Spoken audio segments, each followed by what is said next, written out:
You are not going to sit here and try to disparage that man, saying that somehow or another, Mr. Burgess represented to you that obstructing a case in this fashion was a legal way to proceed. I'm not going to believe it, and I'm not going to hear you.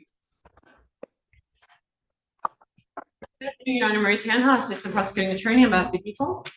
And Mary Rubio, on behalf of Mr. Lee, I am standing in for the attorney of record, David Burgess, with Mr. Lee's consent, to my knowledge. Is that correct, sir? That is okay for me to stand in for you right now? Yes. Okay, could you please state your name? Literally. What is that noise? Right. Shouldn't you check? I don't feel safe. Why are you just pointing? What? Don't stop. So It'll stop at some point. I feel very safe, Your Honor. Wow, I know. He's like, you are all over it. Yes. All right, go ahead. What are we doing? Well, Your Honor, a few things. First of all, I've been in communication with Mr. Burgess and Mr. Arabo, who is representing the victim of the case, Mr. Quasny. Apparently, Mr. Lee called Mr. Arabo and offered to, in exchange of a pending case where Mr. Quasny is the defendant of an AMV against Mr. Lee. Mr. Lee contacted Mr. Arabo and offered to essentially not testify in that case if Mr. Quasny agreed not to testify in this case. There are statements that are essentially saying, in exchange for Mr. Quasny, victim in this case, not testifying, I will also not testify. That is highly concerning, of course. I was given this information yesterday. I asked Mr. Arabo to forward that call to myself, Mr. Burgess, and the officer in charge, because we want to document it for potential additional charges. But this all happened, transpired yesterday. We got the recording as of this morning. With that said, of course, I think it's appropriate to have an adjournment. Mr. Burgess agrees with that. Hold it, but does that recording indicate that? Yes, Your Honor, have either one. Okay. I myself have not listened to the recording. I was just asked to stand in on behalf of Mr. Burgess. He's at a hearing in Lansing. However, I did speak to Mr. Lee about it today. Mr. Lee indicates he indicated some of the content of the conversation to me. He also indicated, just FYI, that he himself recorded it. But just so that I have this right, the defendant, because of something else, is urging, enticing, or in some other way interfering with testimony of witnesses in this case. I can't agree to that characterization because I haven't heard it. I don't know. Well, you want to listen to, because that's what I'm being told. But yes, I understand. I understand that is what's being presented. I also want to indicate that. Go ahead. I'm sorry. Mr. Lee has indicated to me some things. I have advised him to be careful of what he would want to say to Your Honor, but he seems to feel that he needed to make that phone call because he wants to move to have Mr. Burgess removed and he wants to get a different attorney. Mr. Lee has indicated to me he also wants to address the court. I again did advise him I would not go into the content of that conversation as there could be potential pending new charges. With that said, Mr. Lee, what is it you wanted to say? Yes, Judge, I indicated to, what's her name? Mary Rubio, Ms. Rubio. To Ms. Rubio that for a little bit over a month, I contacted my attorney, Mr. Burgess, and I instructed him to contact the lawyers from both sides, the prosecution and the other side that represented Mr. Quasny, and I instructed him to offer a plea or to negotiate some sort of settlement, and he indicated that he would do that. He indicated that he had done that. He indicated that he had reached out to Mr. Arabo and the prosecutor regarding making some sort of plea agreement. Him and I discussed what that could be. And so now, fast forward, yesterday, I contacted Mr. Burgess and I said, hey, have you reached out or have you heard anything from Mr. Arabo and the prosecutor?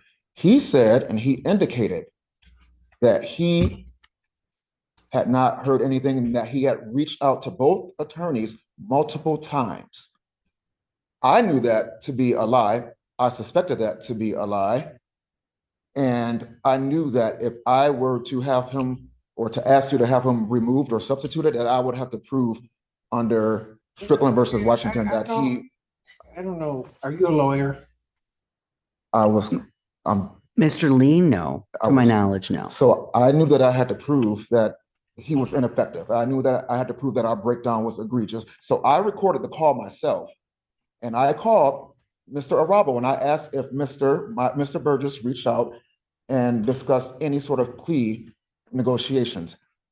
Mr. Arabo said, no, sir. He had not had any communications with my attorneys. So I confirmed with Mr. Arabo that he had not received any communications about any kind of negotiations with any kind of plea agreements on my behalf.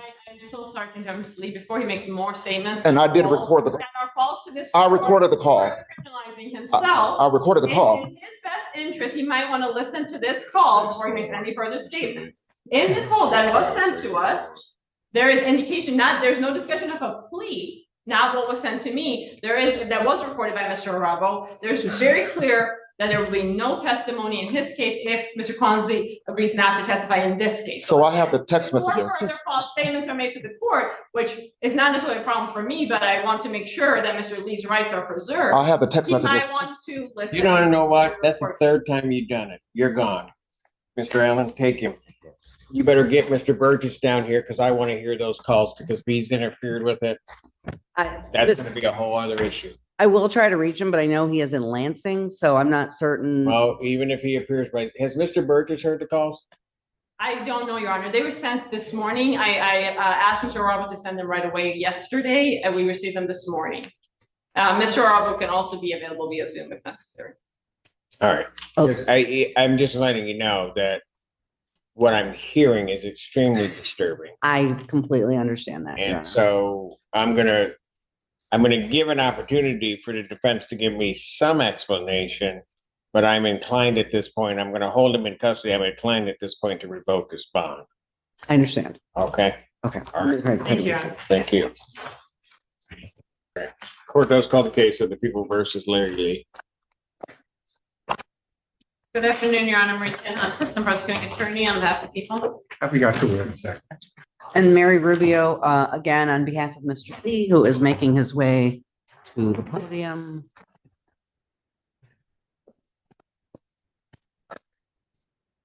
There's additional counsel that is on Zoom.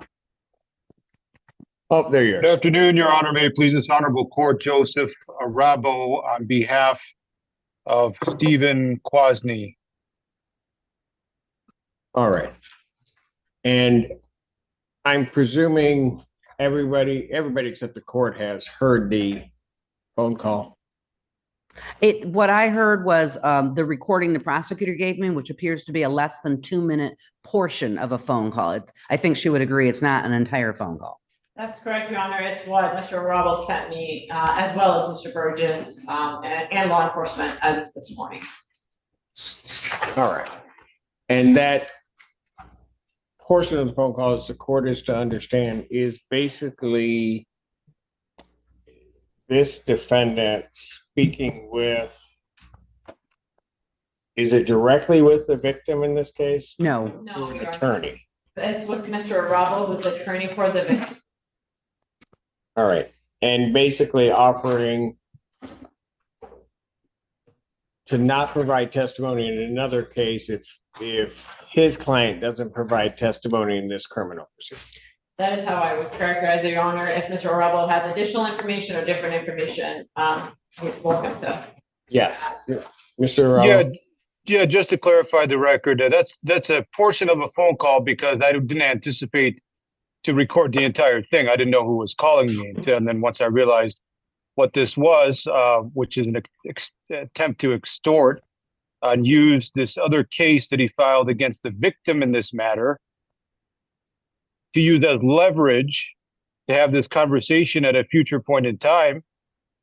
I was quick enough to get on my computer and record it, so that the court is aware of what's going on in the matter where I represent Mr. Kwasny, who's the victim in this matter, which is the first matter before the court. Your Honor, if I may, I really object to that characterization that it was an attempt to extort. I've spoken to Mr. Lee at length about the purpose of the phone call. I also listened to the portion of the phone call. Perhaps the court could listen to it. I do not believe that that was what was happening at all. And plus, I don't think there was nothing on there that indicated he was trying to extort this attorney or the complaining witness. Frankly, what Mr. Lee has alleged to me is that he and Mr. Burgess have basically had a breakdown of communication, that he's spoken to Mr. Burgess multiple times, asking him to advocate on his behalf to the prosecutor as well as to this other attorney to try to come up with what he has called, not being a lawyer, using the words a settlement agreement or a plea negotiation. That's what he said to me. And that he had the feeling that Mr. Burgess had not, in fact, made this phone call. So he then called this attorney, and right in the phone call, because it would have been unethical for Mr. Burgess to try to say my client won't testify in this other matter. Of course. If that, right? That's well, Mr. Burgess may not have done. And that may very well be, but Mr.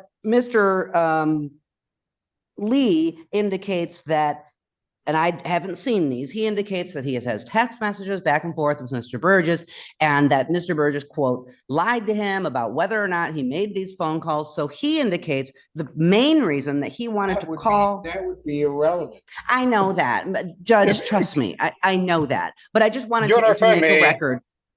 What, can I just finish though? Let her finish. Mr. Lee indicated the main purpose of the phone call was for him to find out whether this attorney could verify whether Mr. Burgess called him. If you listen to the call, the portion of this call, it's literally on there. He says, it starts out with him saying something about plea agreements. It's the call, it's interrupted. And I believe because counsel didn't realize he was going to need to record this. But anyway, it starts out with him, Mr. Lee, saying something about plea agreement, settlement agreement. Was there any, did Mr. Burgess call you to try to, see if I wouldn't testify and then your client wouldn't testify? Yes, he says that. But then he goes on to say, because my lawyer said he called you, and then this attorney confirms what Mr. Lee was trying to find out. And this attorney says, no. You see how easy it was to reach me. I didn't talk to anybody named Burgess. That's what he says.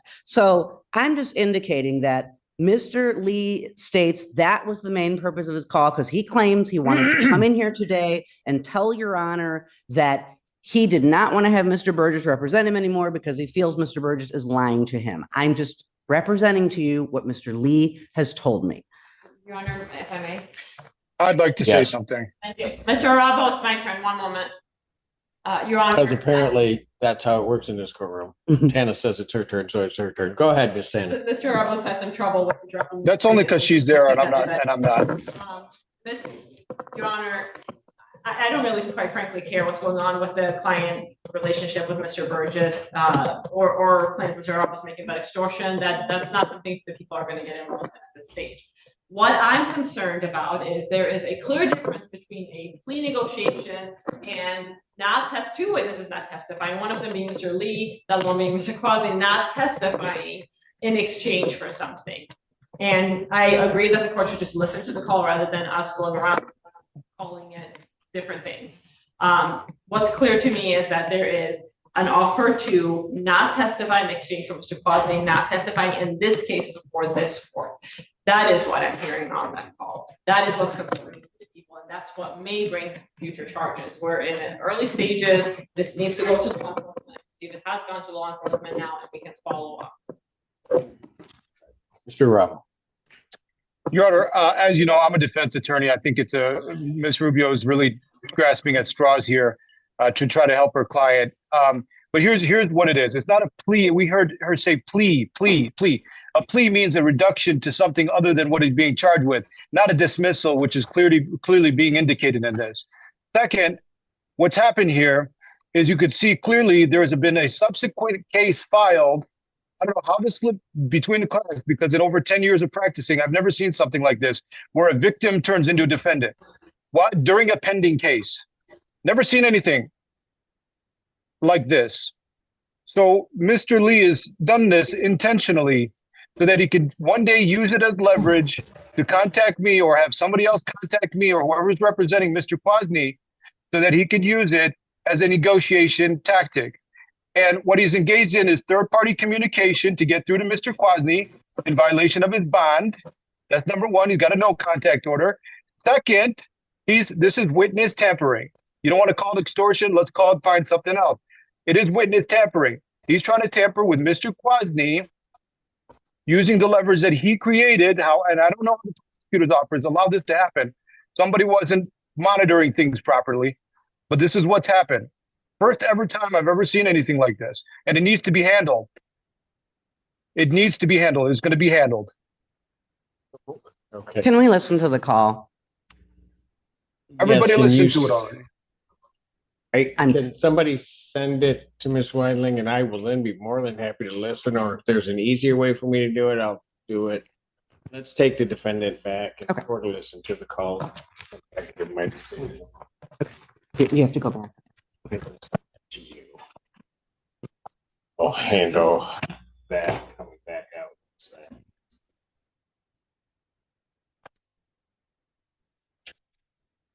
But I think Miss Atkins on that. So bring me that. Court's gonna stand in recess. Everybody can remain seated. Bring me in. Want me to email it to you? Pardon? Yeah. Yeah. Yeah, bring those two back and then I'll.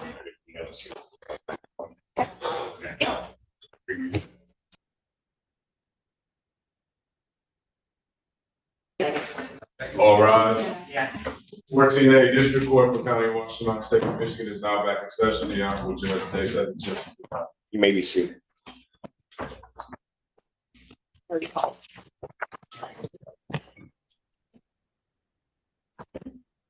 And I got this here.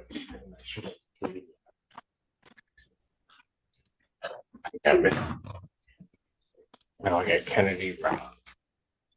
And got it. Yeah. Okay.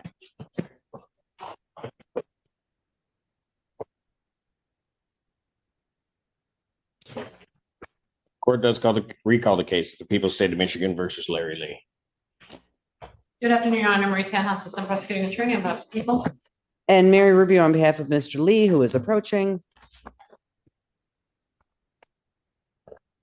Get your name, please. Clearly.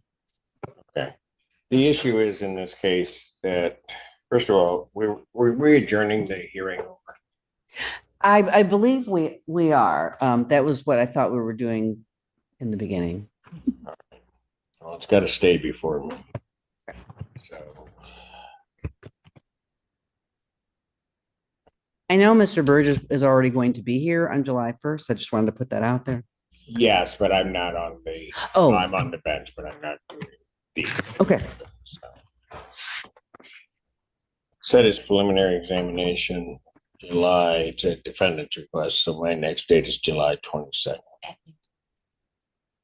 2025, and that's another 12 p.m. start, because God, I love that. All right.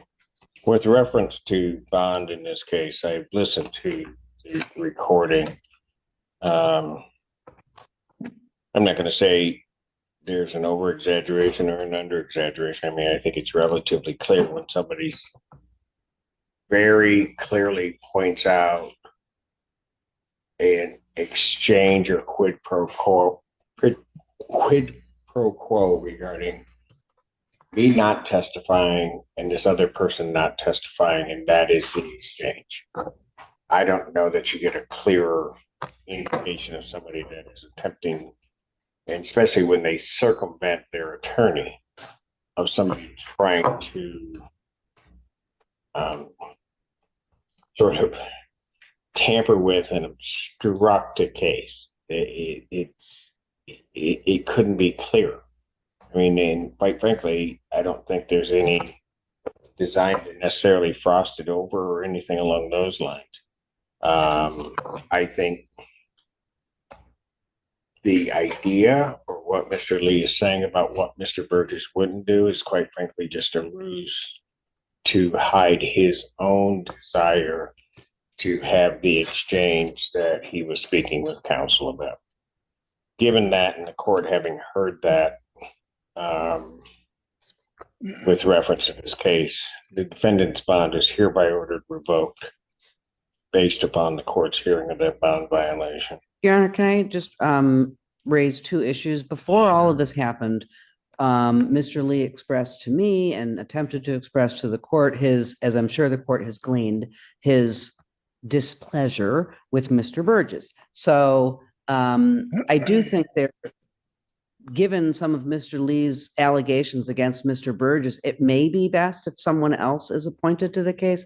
I know he doesn't want Mr. Burgess. And that's fine. I don't know whether or not he doesn't want Mr. Burgess or not, because I think, as I'm indicating, I think that notion of Mr. Burgess not doing something and then his checking is simply a ruse for him to try to get the message that I want this quid pro quo, this exchange.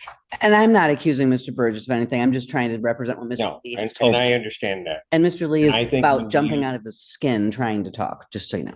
And so when you talk to Mr. Burgess, if Mr. Burgess, if he believes that that's the appropriate step, he can bring that motion before this court and the court will hear it in Okay. the day that I'm on. Mr. Lee, I will let you talk in a moment, but I'm going to finish this. Revoking your bond because of what is a clear violation of the bond regarding, and I mean, I think it's an attempt to try to get indirect contact as well as obstruct these proceedings. Because that was accomplished in the manner it was, and I'm not sure that I can trust you with reference to no context and the like, we're at least going to get through this. I am going to, subject to a hearing, defendant's phone privileges for the jail are also revoked. What did you wish to say, sir? The thing that my substitute attorney here didn't convey to you was that I told her that I have the evidence with me in hand, that my attorney, Mr. Burgess, was the one that actually said that this was a legal way that we can go about it. And no, I'm not. You know what, Mr. not- You might as well stop right now. I have the text Because message. no, I'm going to tell you, I don't know if you're misunderstanding something or what, but you are not. Mr. Burgess has appeared before this court. You are not going to sit here and try to disparage that man, saying that somehow or another, Mr. Burgess represented to you that obstructing a case in this fashion was a legal way to proceed. I'm not going to believe it, and I'm not going to hear you. I'm not going to hear you. I don't know what how do you not understand what I'm telling you? Now, if you've got that information and you think that's what it says, you get it to counsel and the court will take a look at it. But you're not going to sit here and disparage that man. It is not going to happen. I'm done. Bond revoked. Take you. Thank you, Your Honor. Thank you, sir. Appreciate your wait and patience online. No problem, Your Honor. Are you still on the record? Pardon? I am. Are you still on the record? You know, I'm not sure who this kid is or what he's capable of or what sort of messages he can get out to other people. But if the court could put a no contact order because somehow I've become a witness in this matter, I'd appreciate that. A no contact with you? Yep, I don't want to be contacted by any third parties. I want out of this thing, and I want to be done with it. Didn't ask to be here. I will add that no contact provision and You want to those, Your Honor? but counsel, why don't you let us know how you really feel? I know. All right. We'll I take think the care of that. quorum And is- I'll add I that think the no quorum's con- I'll been add through that enough no today. contact. Thank you. Appreciate Thank it. you, sir. Take care. Bye-bye. Thank you, Mr. Rubin.